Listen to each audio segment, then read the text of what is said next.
how does a single word, amplified by a former president, ignite an international firestorm? Well, that's exactly what happened. The word was hellhole, and it was pointed squarely at India. We're going to break down how this one comment collides with some seriously powerful and, frankly, surprising economic truths. Okay, so this is where it all started. This quote right here. Radio host Michael Savage in a video called both India and China, and I'm quoting, hellholes on the planet. Now, that's a pretty intense statement all on its own, but it was what happened next that really launched it into the global spotlight. Because former President Donald Trump didn't just watch it, he blasted it out to his followers. He reposted the video along with a full transcript on his platform, Truth Social. So this wasn't just some passive thing. A video labeling a country of 1.4 billion people a hellhole was now getting a personal boost from a major American political figure. All right, so let's get into this first part, the viral repost.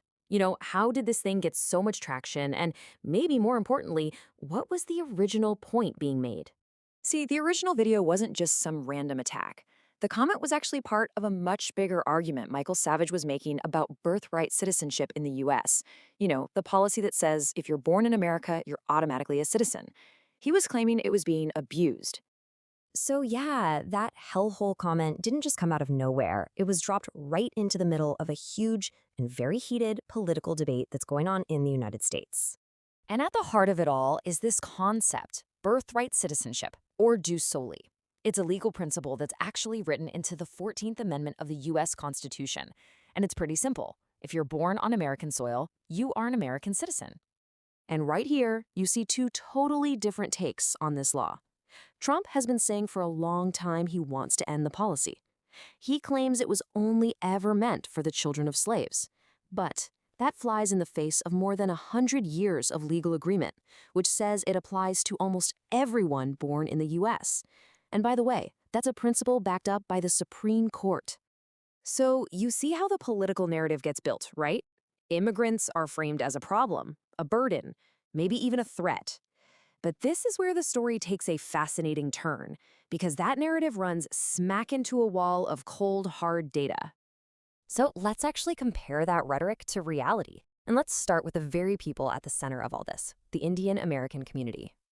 First, just the basics. We're talking about a community of about 5.2 million people here in the United States. Now, that might only be about 1.5% of the total population, but believe me, their impact is way, way bigger than their numbers. Let's look at how. Just think about their professional footprint for a second.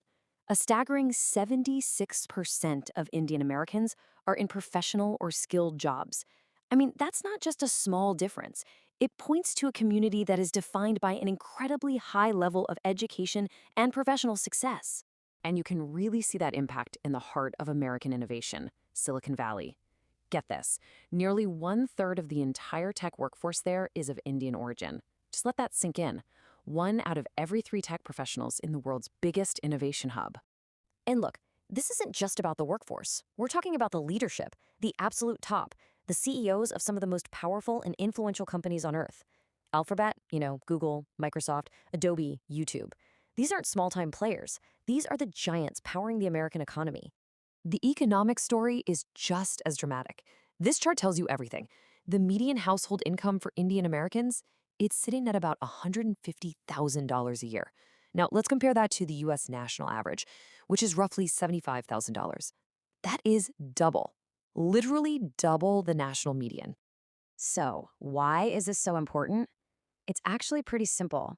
Higher income means higher tax contributions. We're talking federal taxes, state taxes, payroll taxes, all the money that funds the very systems that every single American relies on, like Social Security and Medicare.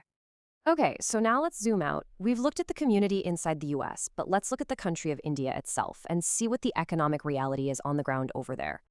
So on one side, you've got past rhetoric from Trump calling India the tariff king or a big abuser. And then on the other side, you have the reality, and this is confirmed by both the IMF and the World Bank. India is the fastest growing major economy on the planet. And this isn't just some vague trend. The numbers are solid. India's recent quarterly GDP growth, it clocked in at nearly 8%. For a major global economy to be growing at that kind of speed is just phenomenal, and it completely shreds any narrative of economic problems. So when you put all this data together, it brings us to this central irony, this huge contradiction at the very heart of this whole controversy. And after seeing all this, you just have to ask the question, right? The CEOs of the world's biggest tech companies, a community earning double the national median income, a group that's powering innovation and paying massive amounts in taxes, are these the people from the so-called hellhole? And that's the paradox, plain and simple.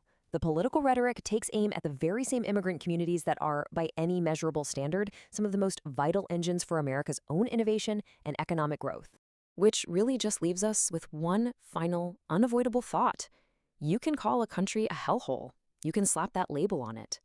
But the data shows its people are running your biggest tech companies, funding your social systems, and quite literally building your future. And that's a reality no social media post can ever change.